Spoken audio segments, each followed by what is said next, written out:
I think we're living in a time of a lot of noise, and a lot of distraction, and a lot of like things coming at us. And I actually think we need to get a little quieter.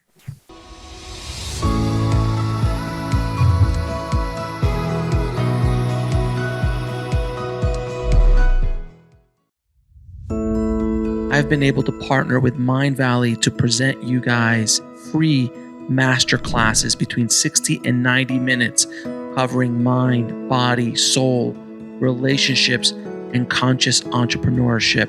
Taught by spiritual masters, yogis, spiritual thought leaders, and best-selling authors. Just head over to nextlevelsoul.com/free.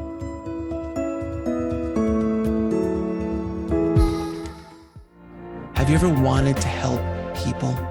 Well, today's guest is doing just that in a very special way. We have on the show best-selling author Maggie Doyne, and her inspirational story on how she took some babysitting money and started changing lives in Nepal is truly remarkable. I call her this generation's Mother Teresa, and I don't say that lightly. Be ready to be inspired. Now let's dive in. I'd like to welcome to the show Maggie Doyne. How you doing, Maggie? Good to be here. Thanks for having me. Thank you so much for coming on the show. I am a fan of what you do. You are a remarkable soul, and you're doing some really great work in the world.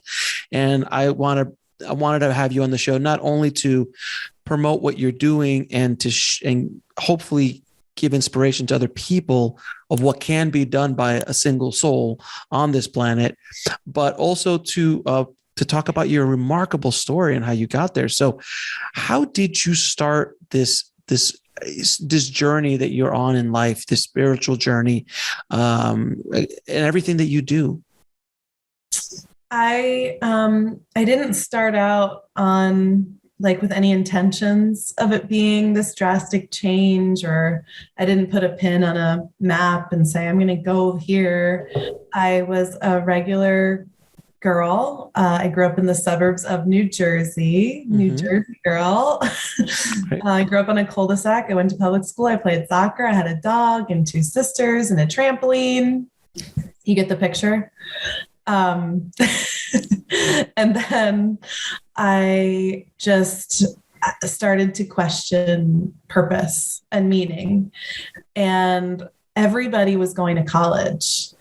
And it wasn't just like what college you got into. It was like, what was the name of it? And are you getting on the fast track? And what does success look like? And I just had this kind of inner questioning of like, why does it, like my whole destiny and my whole self-worth as a child of privilege from suburban New Jersey is like where I get into college.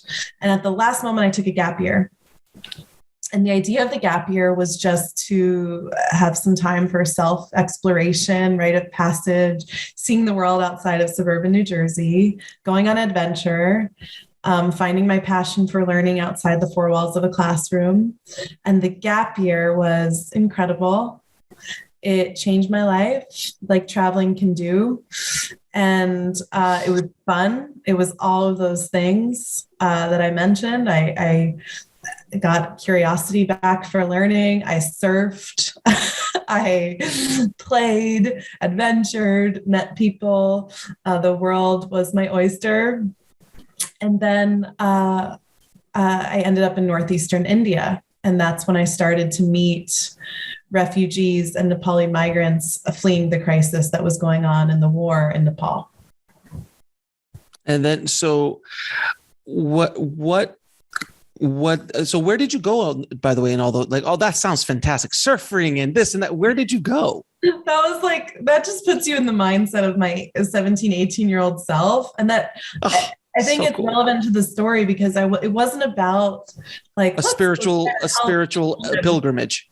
No, it was kind of just about realizing that this track and this bubble that I'm in isn't working. And I want to go, like, I have questions. So it was just kind of the first yes to myself and no to like the status quo beaten track that I was headed on and what I thought success looked like, because that's what you're groomed to do as a suburbia kid.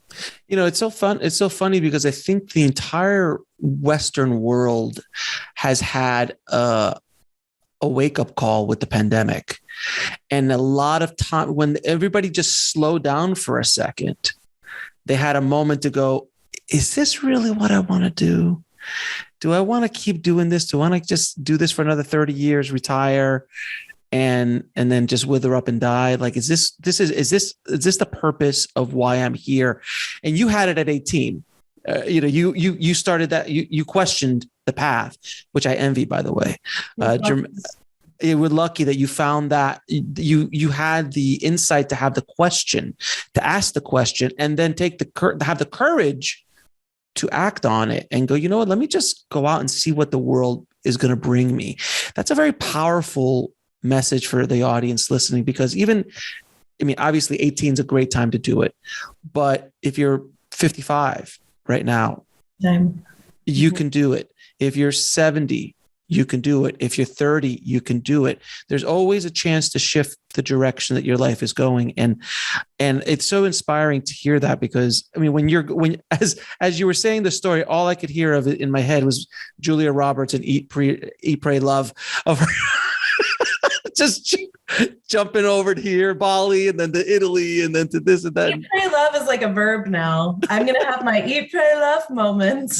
Right. Yeah. I mean, Elizabeth did a fantastic job with that book and that story. So you meet the refugees from Nepal. What at that moment when you embrace that kind of energy of what's happening with people, when I've traveled, the handful of times I've traveled in my life, and you meet, you go into not neighborhoods, but towns or villages, and you see how they live, and you go, oh, it's not just like the way I was raised. Like, there's poor in the US, and then there's poor outside of the US. Don't get me wrong. Obviously, there's a lot of poor people and a lot of people that have issues here in the US as well. But I remember driving through Mexico and seeing basically 4 pieces of wood with some sort of roof and a satellite dish attached to it, which I always found like, wow, at least they have TV. Do they have TV, I guess? So it's just fascinating to see that kind of poverty, and it affected me really, really a lot. So I can only imagine what happened to you. What happened when I'm assuming that's the first time you embraced that or were exposed to that? Yeah, this was back in 2005. So it wasn't something that I was exposed to, or that, and maybe there's just something people tell you about it. You can read about it. Sure. There's something about seeing it in the real life, just looking and staring at another human being, realizing that you won the birth lottery. Yeah. Realizing that she could be me and I could be her and he could be like, it's just, staring it in the face and seeing what it means to be a migrant, to be a refugee, sleeping under a piece of plastic, just what children are up against. And, when we can't find a way to care for our children, and we're talking like most basic human needs and rights, there is a direct correlation to poverty and violence in the world. It's scientifically proven, economically proven that these cycles are perpetuated and generationally surmounted year after year, decade after decade, life after life. And you have this opportunity to stop that in its tracks and change the trajectory. And it's really simple. It's about children being raised with love and nourishment and food, basic healthcare services, and an opportunity for an education. But it took me a while to learn that. First, it was kind of just staring that in the face and seeing the plight of vulnerable children in this world and what it looked like and what their lives looked like, breaking rocks, carrying loads on their back as child porters, human trafficking, just like the belly of the beast of what kids in this world are put through in order to just survive, in order to just have a chance at a life. And that kind of brought me to hopelessness and despair and just like, is this what we're accepting as a human family? Like, how is this okay? Yeah, that was kind of the beginning of it all. Now, it sounds to me like you were processing it all. Like you were just trying to take it in and process it through the filter that your life's experience filter at that point in the game. And at what point did you say, I have to do something? And then when you said, I have to do something, did you say, okay, now what am I going to do? Oh, yeah. So there was this one moment, and it was on a riverbed, and children were breaking rocks to sell as gravel. And they were toddlers and 5 years old and 7 years old. It was just a child labor situation so that kids could survive. So they were taking bits of rock and breaking it and trying to sell it. And you'd hear the clanging of the rock and just see this imagery of children working. And that was the moment. It was this real human moment where just the universe around me just erased itself. And it was just locking eyes with one child. And her name was Hema. She was wearing an orange dress. And she looked at me in the eye and said, Namaste, Didi. And you know the meaning of namaste, right? Please tell it for the audience. Well, on a very surface level, it's a greeting and it means hello. But actually, on a soul level, it means the spirit in me, the soul in me, recognizes the soul in you. That's why it's been so widely adopted in the yoga community.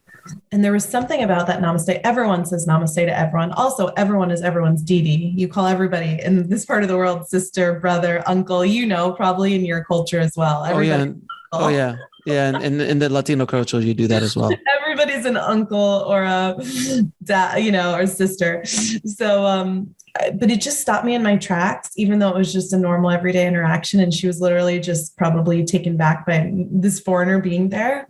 And I was like, well, I can't do anything about this whole sophisticated problem. We've got hundreds of millions of orphan children in the world and vulnerable children out of school. But maybe I could do something for Hema. And at that point, I didn't think I could look away.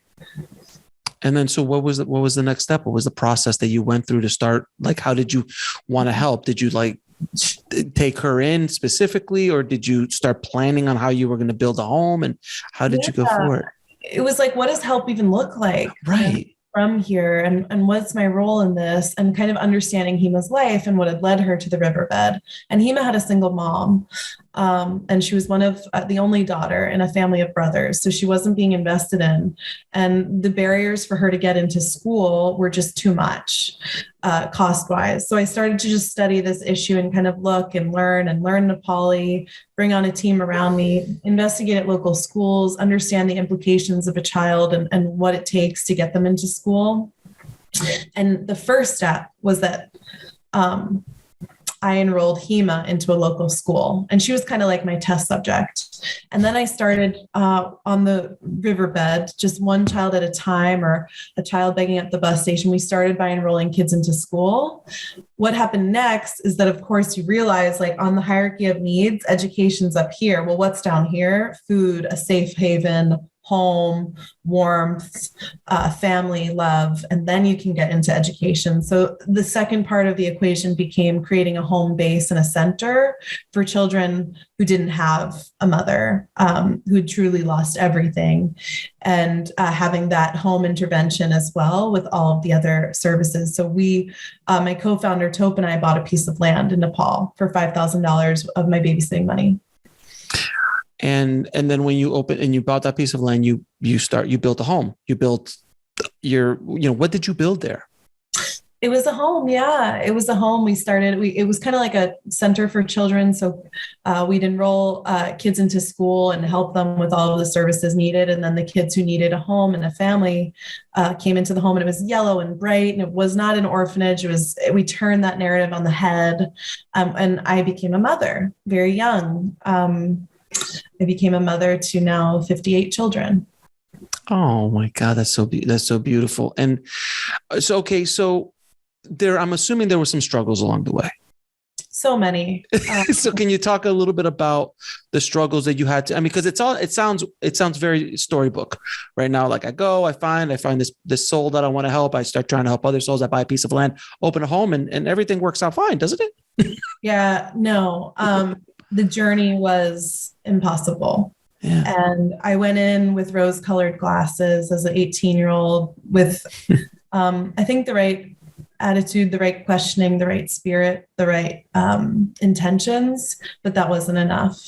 And actually, the whole book is that narrative of failure and culture and wrongdoings and what is right and slow organic change and suffering losses. I think I used to have this narrative that was exactly that. Your intentions are good, you work really hard, you put good karma out in the world, and then just good things happen. It was a struggle. This is a podcast about spirituality. It's just not true. It's a false narrative in the spiritual world. Mm-hmm. You can pray all you want. Shit will still happen. Oh, there's no question, as a spirituality podcast and it's not about the, like my daughter said the other day, she's like, oh yeah, dad, all you have to do is sit there and go, yum, yum, yum, yum, yum, yum, yum, yum, yum, yum. I'm like, no, she literally did yum, yum, yum, yum, yum, yum, yum, yum, in meditation.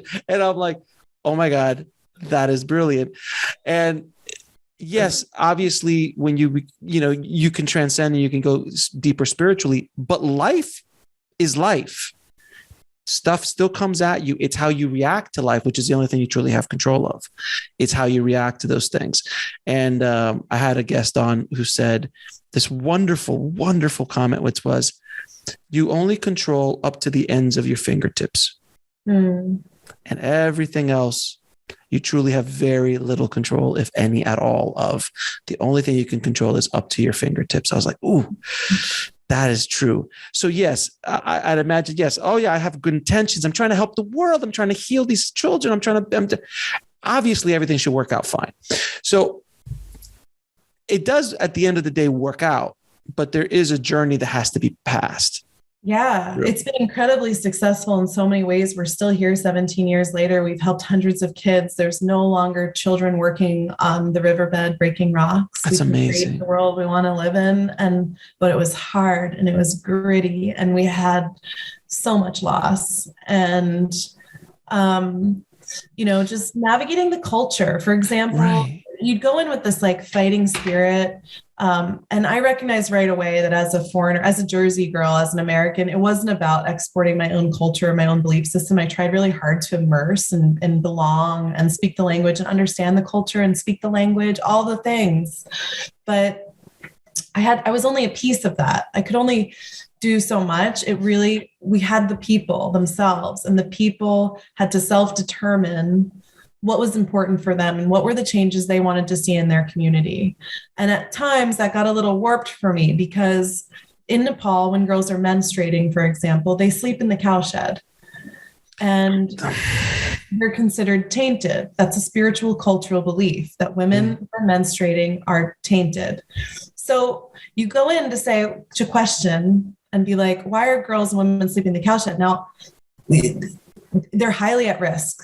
It's not just girls go to the cowshed and that's the way it is. Girls die of smoke inhalation, lighting fires to keep warm. They die of cold. They die of snake bites. They're at risk for sexual assault. Women who are bleeding after you have a baby, you bleed. They're kept outside with their newborn baby because of a cultural belief. Sure.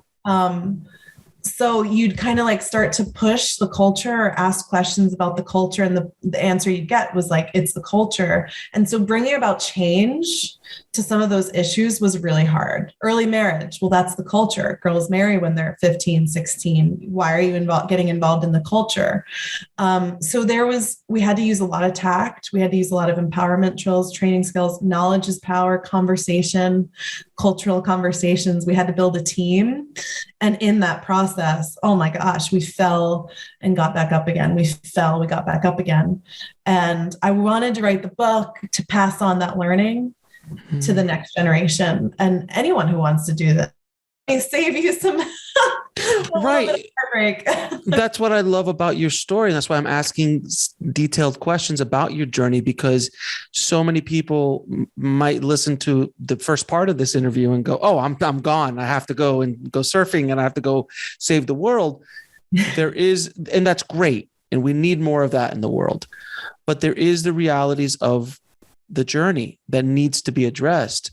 In my other side of my life, I'm a filmmaker, and I have another show that talks about the process of filmmaking. And it's very similar ideas. Rosy-eyed, they're like, I'm going to be a movie maker. I'm going to be a director.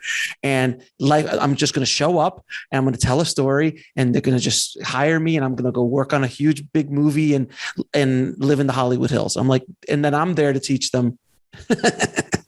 It's definitely not the way it works. So in the similar fashion, you're doing the same thing with your book and with your story, where we want to inspire people to change the world and do what they can, but they have to understand that there are challenges that come along and to be prepared for them. That's all.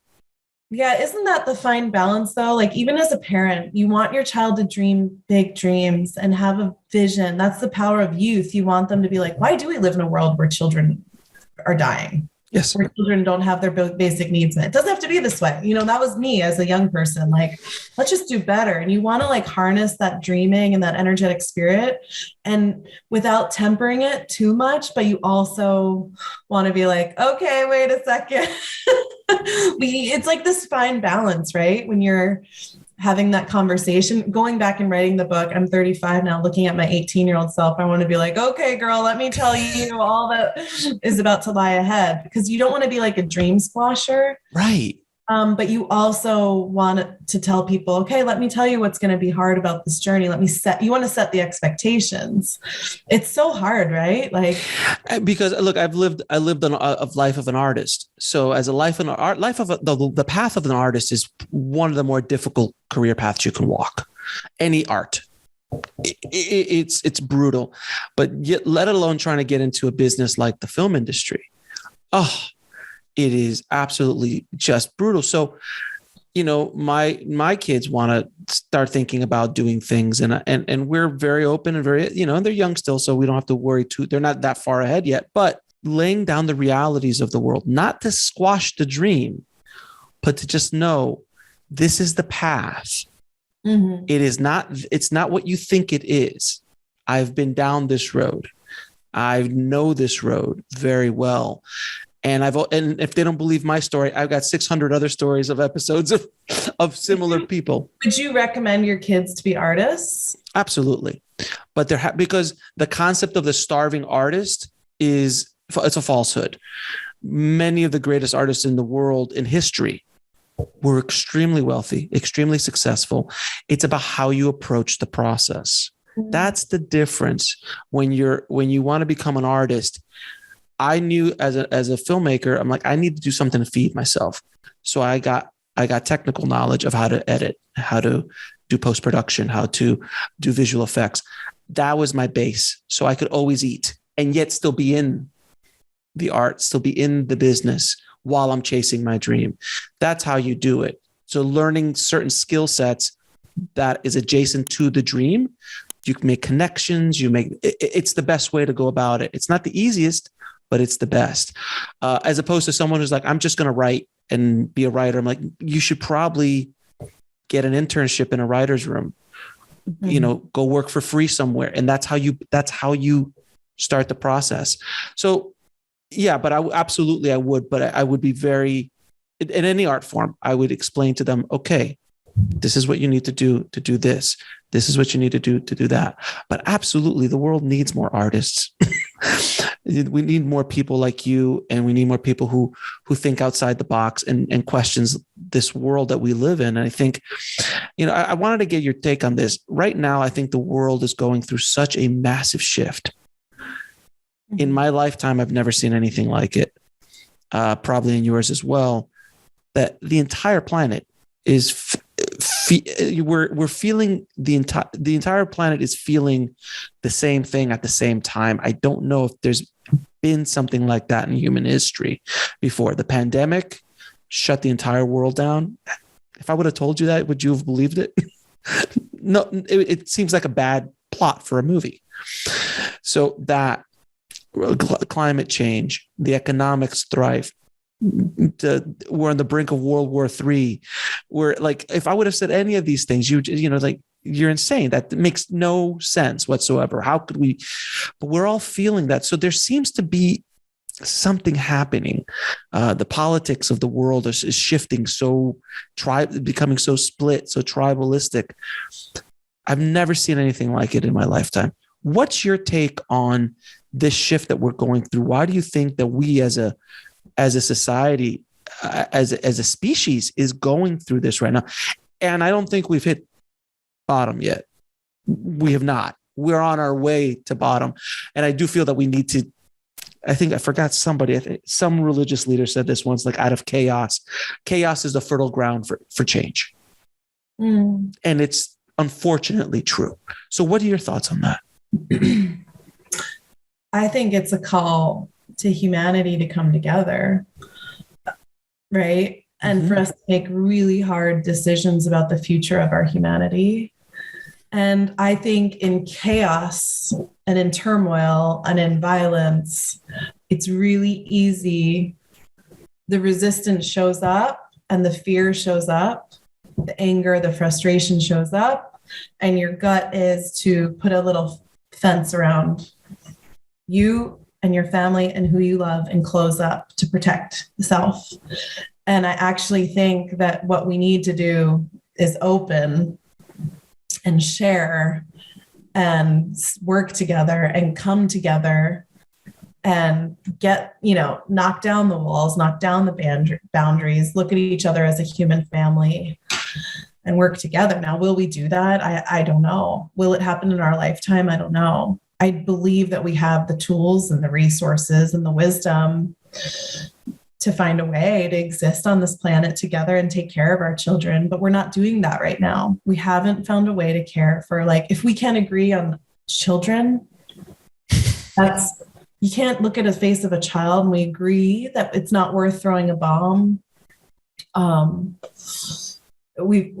We've got a long way to go. We have a really long way to go. And it's frustrating that I think the masses of people are good and kind and don't want to see children suffering or hungry. The majority of people would look at a hungry person or a child and do something. I believe that we're innately kind.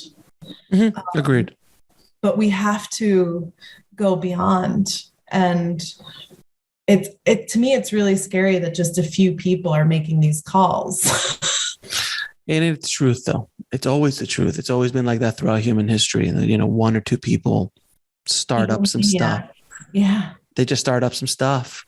And everyone else just wants their family and their kids to be cared for and to belong and to be a part of something and to do good and to be good and to be safe. We all want the same things, and yet we're not getting there. I think that we're all moving. If we don't change the trajectory, we won't survive. So there has to be, I think the universe, whatever you want to call it, is setting us up to look, this is the crossroads here. We can't keep at this pace in this direction if we don't make a conscious shift as a species. We're not gonna move forward. It's so funny too, because on the climate scenario, if the United States tomorrow became 100% energy independent, completely renewable energy, we didn't burn another piece of coal or burn another gallon of gas tomorrow. If we can't get the rest of the world on board, it won't help. Yeah. So there has to be this, not only working smarter, but working as a unit, as a tribe, as a human tribe. I think also that's one of the things that the reasons we're as successful as a species on this planet is because we have the innate ability of working together. And I think that part of empathy that we have, that the statement that you said earlier, I think we're naturally kind and want to help. It is on our nature to do so, because if we don't help, we can't defeat the tigers that are down by the river who are going to eat us. We have to work together. And that is one of our strongest superpowers as a species. But generally speaking, our egos get in the way.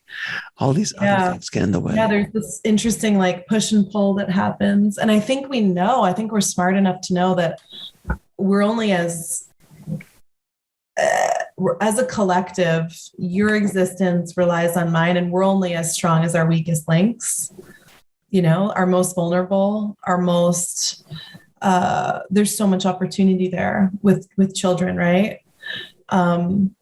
We rely on each other, and yet we still draw up the boundaries and the borders and the territories and the mine, your. We're still dealing with racial reckoning, and there's still so much injustice and inequality. And I do think, I like to think, like, if put on my positive lens, my optimistic lens, we could reach a tipping point. We're getting there. Either that or Mother Nature will correct itself. I think Mother Nature's perfect and she'll just wipe us out. Oh, there's no, she's already giving us warnings. So, I mean, I've never seen so many hurricanes and forest fires and earthquakes and things happening in the world. It's just insane. Like the weather is insane. Mother Nature in the world has always found ways and will adjust itself. It's the question, can we figure it out before she does, I think. Well, look, we're not even a couple blinks in the history of the planet. I mean, we've only been around a second or two. A hot second, really. We think we're the bee's knees, but at the end of the day, the bees are more important than we are in many ways on the planet. I wanted to touch on something because you are such a giving soul and you've dedicated your life to your mission.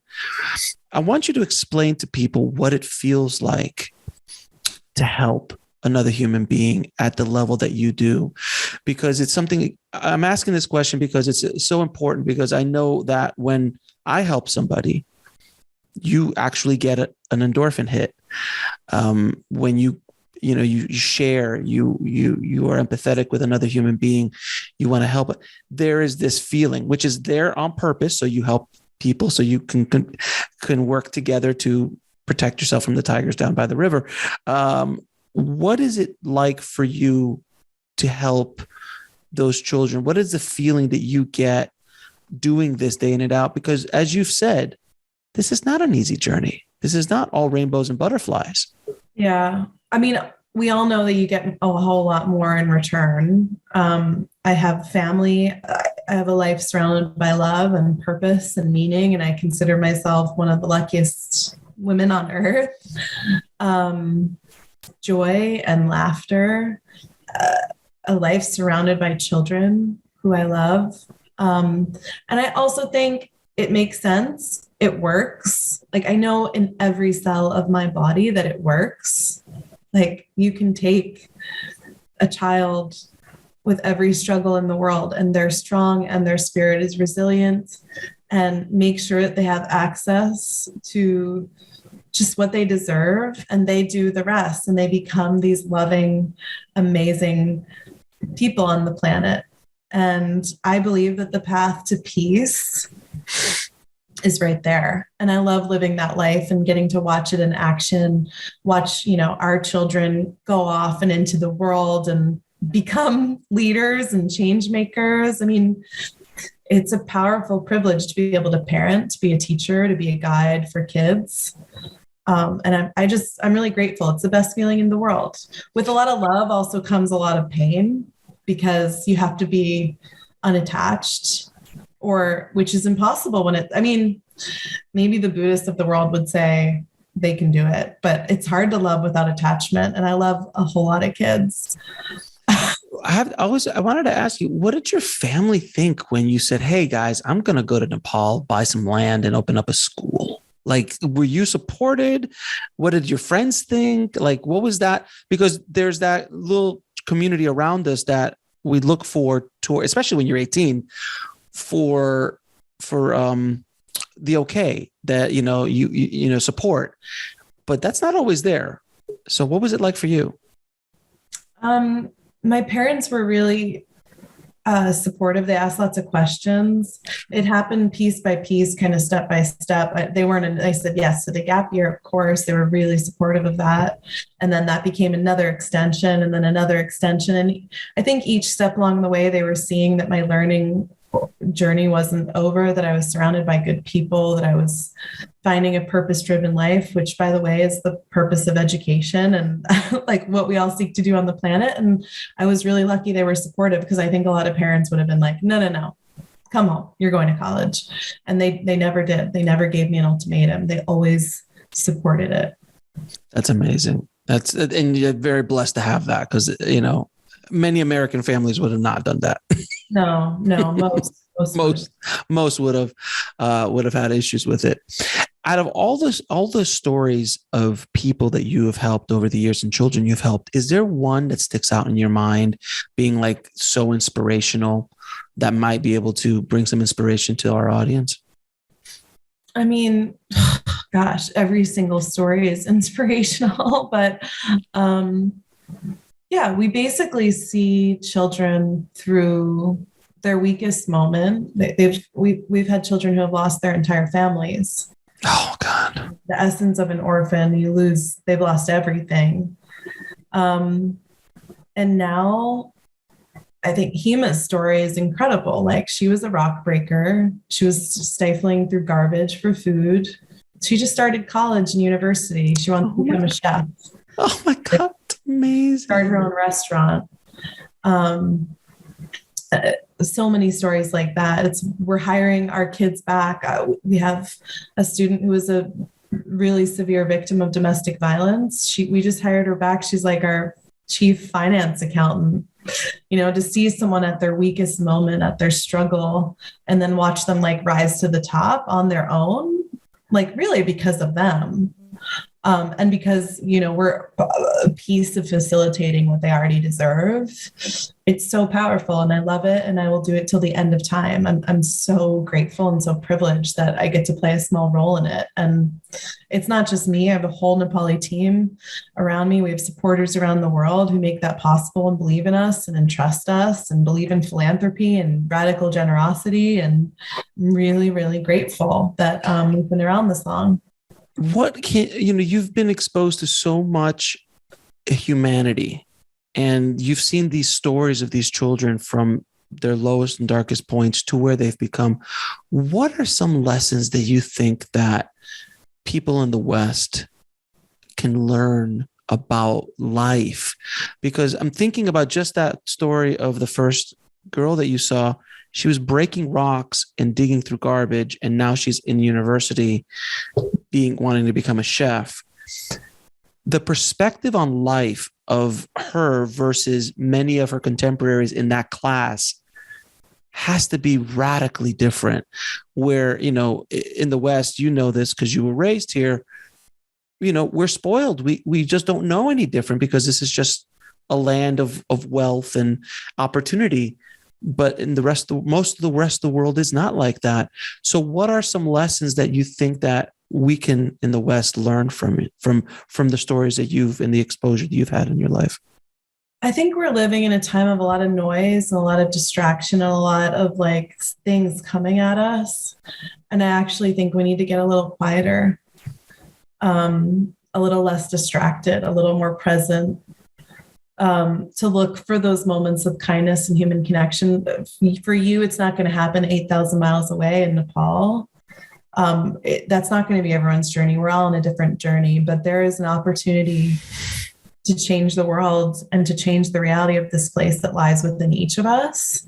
And in order to find that, I think we need to listen to our hearts. We need to get more grounded in the reality that we're in and try to quiet the noise of, we're here to consume. We're not leaving with anything. We're leaving with a legacy of what we did to make this place better and how we loved and how kind we were. So I just think every day, just getting quiet, following our hearts, looking for little steps, little, pebbles we can throw to create ripples of change. And human connection. That's how my journey started. And I believe my life is way better for it. And I wish that for everyone. Is there something that we can also take from the people of Nepal? Because I know their a little different than Americans, let's say, or Europeans. How is there anything that we can take away from their community, their culture, just lessons that you saw as a Westerner being brought into that world? I was so captivated and so just warmly, humbly welcomed. I think it's a trope to say like, they're so much happier with nothing. I don't want to say that because I think that narrative needs to die out a bit. I do think that Nepalese are incredibly resilient, strong, resourceful, and they take care of each other. I do believe they innately take care of each other. They have that sense of pride in where they come from. And a beautiful dedication to family and culture. And the strength to figure out what their country is up against and pull through. And they do a lot more with a lot less. That's for certain. And they complain a lot less. I mean, if we didn't have toilet paper for a couple of weeks and we lost our minds. Oh gosh. And they're looking at us like, why do you use toilet paper? It's so dirty. Like, it's true. There's so many differences. There's this thing, and it's like in Nepali, it's like, "Ke garne, what to do? Like, what to do? You know, this is what they don't really take seriously the hardships, and they plow through and move on. And it's hard to speak on behalf of an entire people. But that's my experience, and I love my team, and our team's incredibly resourceful, kind. They work really hard, and they believe in a better future too. So a lot we can learn from especially those rural Himalayan communities, and the way that the interdependence and how they rely on each other in such a rural setting. Now, can you tell me about Blink Now? So Blink Now our work is changing the world by empowering Nepal's children. We're working towards a world where every child is safe and educated and loved.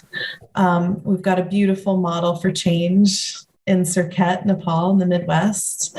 And we have a women's center and a safe home for girls. We have a nutrition program and a medical clinic and a sustainable farm and a children's home and a beautiful, beautiful school. It's a full service community school that gives the most vulnerable child everything they need to thrive and grow.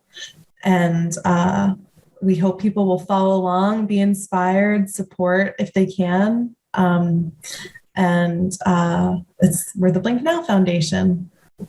Now, how can people or businesses help people like yourself and your cause and what you're doing? You can follow along. You can share the story. You can invest your philanthropic dollars or your CSR into our work, and provide a transformational gift for our programs and our children. And we will take any gift that we get and immediately and effectively put it into action to change the world for the children in the community and the region we serve.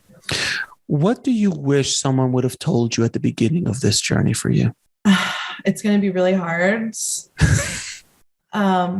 impossible at times, but you will learn and you will overcome, and lives will be changed and improved upon. Do you have any other, or is that the same advice you would give someone who wants to start something like this in their community?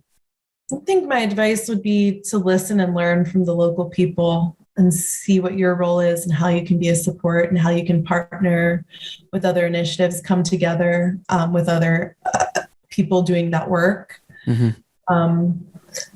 and start within your community, and start where you are, use what you have. And tell me about where people can buy your amazing book, Between the Mountain and the Sky. Beautiful, beautiful cover, by the way. I love the cover. Thank you. It's about motherhood. It's about grief. It's about change. It's about learnings. It's available anywhere books are sold. Absolutely everywhere and anywhere. Your independent bookstore, online, anywhere and everywhere. And what was the reason you decided to write this story? Because this is pretty raw. It is a very raw story. It's real. It's a lot of truth telling. I wanted to get beneath the surface of the highlights in the press and the media and really share a deeper perspective. And I wanted something to pass on to my children, many, many children, a piece of my own truths and my own learnings and our story and our history. That's amazing. Now I'm going to ask you two questions I ask all my guests. What is your mission in this life? To make the world better for children. And why do you think, what is the ultimate purpose of life? To leave this planet better than we came into it. And where can people find out more about you and your organization? I'm Maggie Doyne, and you can follow blinknow.org. Maggie, it has been such a wonderful conversation. I am inspired by you. And from the bottom of my heart, thank you so much for all that you do, not only in the area and the world that you are doing it, but by writing this book and inspiring, hopefully, many other millions of people to do the same. Because if we're able to do that, we might be able to make that shift and survive this insanity that we live in today. So I appreciate you so much. Thank you. Thank you. Thank you. Thank you for having me.